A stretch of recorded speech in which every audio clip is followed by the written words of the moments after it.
Hello everyone, welcome to Michigan Man MTG. We're back with Wednesday night previews. Got like 50 more cards Wednesday night from Lorwyn Eclipsed. So rather than try to talk about all of them, I'm going to talk about the ones that I feel have limited playability and those that potentially will see standard play. So let's dive in. So our first is Bridget Klashkin's Heart for 2 and a white mana. You get a legendary creature that's a Kithkin warrior and a 3/2. And whenever this creature enters the battlefield or transforms into Bridget Klashkin's Heart, create a 1/1 green and white Kithkin creature token. And at the beginning of your first main phase, you may pay a green mana. If you do, transform Bridget. And then when you do, you get Bridget Dune's Mind, legendary creature, Kithkin Soldier, that's a 3/2. And you can tap it to add X green or X white mana, where X is the number of other creatures you control. And then again, at the beginning of your first main phase, you may pay a white mana. If you do, transform Bridget. So I think Bridget is a very good card. If we have a Kithkin deck, definitely this will be in it. And I can see it in any deck that wants to ramp, because Bridget's ability to add a lot of mana, just, if you got 4 creatures on the field, she's going to give you 4 mana. So you're going to be able to play into very large creatures fairly easy with Bridget. And because of that, I think this is, a card that's going to see quite a bit of standard play because of that. And the ability for her to create additional creatures every time you transform her as well, I think is an added bonus for the card. Next, we've got some lower rarity cards I want to talk about for the day that I think have either limited or standard playability. So the first is Reluctant Dune Guard for 2 and a white mana. You get a Kithkin Soldier, that's a 4/4. It enters with 2 -1/-1 counters on it, and whenever another creature you control enters the battlefield while this creature has a -1/-1 counter on it, you get to remove one of those counters. So I can you play this on turn 3. And then on turn 4, you play 2 creatures. Now it's a 4/4, and you're attacking with it. So I think in limited, very good card. Probably is not going to be good enough to see standard play. But a 4/4 for 3 mana in white, that's a really good rate. So if there is a Kithkin deck, then maybe it finds its way into that too. Next, we have Klashkin Festival for 2 and a white mana. You get a Kindred Enchantment, that's Kithkin. When this enchantment enters the battlefield, you get to create 2 1/1 green and white Kithkin creature tokens, and then later in the game you can pay 4 and a white mana and create a 1/1 green and white Kithkin creature token. So I think in limited this is going to be a very good card. For 3 mana you're getting 2 bodies and the enchantment, and then late in the game when you may not be able to cast a spell or create more creatures, well, this enchantment is going to give you the ability to do that. I think that's definitely good enough for limited. And if we do have a dedicated Kithkin deck in standard, then I think this is a card that would fit into that as well. Next, we've got Meander's Guide for 2 and a white mana. You get a Merfolk Scout, that's a 3/2. And whenever this creature attacks, you may tap another untapped Merfolk you control. When you do, return target creature card with mana value 3 or less from your graveyard to the battlefield. That ability to get a creature back from your graveyard that's 3 mana or less, I think makes this certainly going to be playable in limited. And if we do have a dedicated Merfolk deck in standard, I think fits it into that deck as well.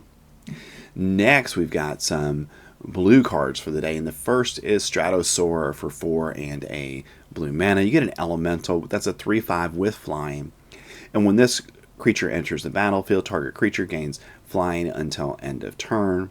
And it also has basic land cycling for 1 and a blue mana. You can discard it and then get a basic land into your hand, and then shuffle your deck at that point. But the thing that I like about this is in limited, you can give another creature flying. You're playing this in the mid to late game anyways, and then now I can give my best creature on the field flying, and maybe that's just what I need to be able to do to fly over and win the game. Next, we've got Acquittance Defense for 1 and a blue mana. You get an enchantment, that's an aura with flash. Enchant creature you control. When this aura enters, enchanted creature gains hexproof until end of turn. Enchanted creature gets +1/+2. So this is a classic limited defense spell.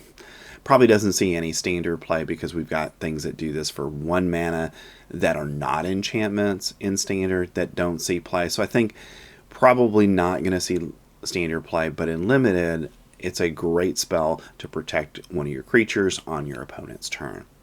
Next, we've got Pestered Wellguard for 3 and a blue mana. You get a Merfolk Soldier, that's a 3/2. And when this creature becomes tapped, you get to create a 1/1 blue and black fairy creature token with flying. So I really like this card. 4 mana, you tap it, and we've got so many things right now in standard that you can just use to tap a creature that I think pretty much turn after turn after turn, you're going to be able to create a 1/1 blue and black fairy creature token. Because of that, I think that's definitely going to be playable in limited and possibly has an outside chance of seeing some standard play. Next, we've got one additional blue spell, and that's Tenafel Rim Speaker for 3 and a blue mana. You get an Elemental Wizard, that's a 2/4. Whenever you cast a spell with mana value 4 or greater, draw a card. Great card in limited. You're going to have cards that are 4 mana value or more in your deck anyways. And this is just a great way to draw some cards late in the game when you're going to be able to cast those spells. Next, we've got Auntie's Sentence for 1 and a black mana. You get a sorcery, and you get to choose one. Target opponent reveals their hand. You choose a non-land permanent card from it. That player discards that card, or target creature gets -2/-2 until end of turn. I think this has definitely limited playability, but I also think there's an outside chance it sees some standard play because of the flexibility on it. It is at sorcery speed, so that's a knock on it. But I do think if we do have a dedicated discard deck in standard, that this card, might fit into it well because it's going to be able to kill something if you need it to. Next, we've got Gnarlbark Elm for 2 and a black mana. You get a Treefolk Warlock, that's a 3/4. And again, this creature enters with 2 -1/-1 counters on it.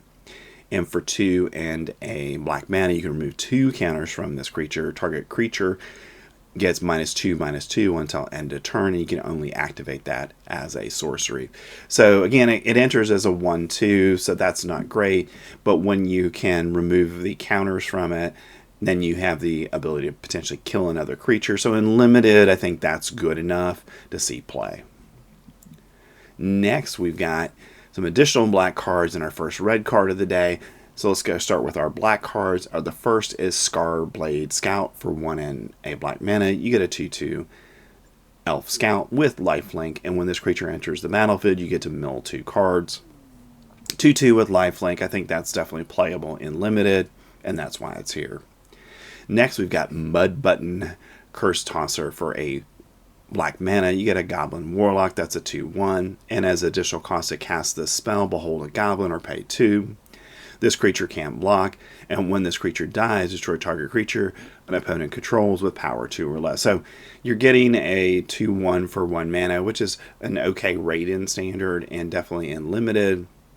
And then when it dies, you get to kill something else that has 2 power or less. So I think that's definitely good enough in limited. It has an outside chance of seeing play in a goblin deck in standard. All right, next we've got Kindle the Inner Flame for 3 and a red mana. You get a Kindred Sorcery for elementals. Create a token that's a copy of target creature you control, except it has haste, and at the beginning of the end step, sacrifice this token. Then it also has flashback for 1 and a red mana, but you have to behold 3 elementals. So this has to be in an elemental deck. But I think the ability to copy one of your creatures is good enough with the fact that it has that flashback ability on it. Again, you'd have to have this in an elemental deck for it to be able to use that flashback ability. But in limited, I think it's probably good enough for that. And maybe if there's an elemental deck, then it could see some work there as well. Next, we've got our start of our green creatures for the day. And then we also have Squawk Roaster for 3 and a red mana. You get an elemental that's a star 4 with double strike and vivid. Squawk Roaster's power is equal to the number of colors among permanents you control. And it seems like an elemental deck in standard will be multicolor. So I think you're probably getting this to at least a 2/2, maybe even a 3/4. And because of the double strike on it, I think in limited it's a solid card to be playing. And in standard, if there's a dedicated elemental deck that is, 4 or 5 colors, then Squawk Roaster fits into that well, because that double strike ability is very powerful. Next, we've got Miss Meadow Council for 4 and a green mana. You get a 4/3. It's a Kithkin Advisor, and this spell costs 1 less to cast if you control a Kithkin, so it's really a 4 mana spell. And when the creature enters the battlefield, you get to draw a card. Limited playable. 4/3 for 4 mana and draw a card. That's a decent rate in limited. Next, we've got Luminollusk for 3 and a green mana. You get an elemental. That's a 2/4 with Death Touch. And when this creature enters the battlefield, you gain life equal to the number of colors among permanents you control.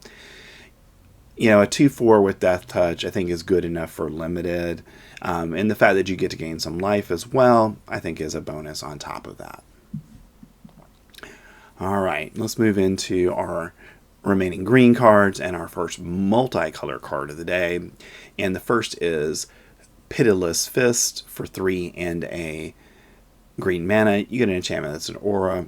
Enchant creature you control, and when this aura enters the battlefield, enchanted creature fights up to 1 target creature an opponent controls. Enchanted creature gets +2/+2.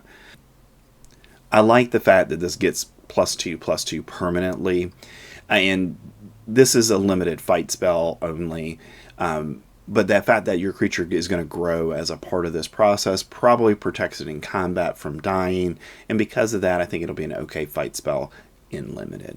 Next, we've got Prisma's Basher for 4 and 2 green mana. You get an elemental. That's a 6/6 with trample. And when this creature enters the battlefield, up to X target creatures you control, where get X+X until end of turn, where X is the number of colors among permanents you control. So if you have 5 colors, and 5 creatures can get +5/+5. You have 2 colors, 2 creatures can get +2/+2. So I think, in the late game, this is going to be a very powerful combat trick if you're in a 3 or 4 color deck in limited. And again, if there's an elemental deck in standard, it might have a outside chance of seeing play, but the 6 mana probably means it will not. Next, we've got our multicolor spell of the day, and that's Noggle Robber for 1 and 2 hybrid mana. Noggle is a rogue, and it's a 3/3. And when this creature enters or dies, you get to create a treasure token. So in limited, 3/3 body is fine. The fact that it creates a treasure token when it comes into the battlefield and when it dies, I think makes it limited playable. And our last card of the day is Furdock Core for 3 mana. You get a Kindred Artifact. That's a shapeshifter. Okay, it has all color type, or all creature types. And you can tap it for 1 mana of any color. And for 4 mana, this artifact becomes a 4/4 artifact creature until the end of turn. And it's going to be a changeling. So I think in limited, this is a pretty solid card, because it's not going to be a creature on your opponent's turn a lot. So you can make it a creature on your turn, attack with it, potentially use it for mana if you need to. But at 4/4 for 4 mana, we see a lot of creature lands that are about the same cost for the same price. So I think this is going to see some limited play. All right, those are Wednesday night's previews. Again, we saw a lot of them. Thanks for staying to the end of the video. I've put a link to my playlist for all of my Lorwyn Eclipsed preview videos, and if you could help us out by subscribing, that would be great. Thanks. I'll see you in the next one.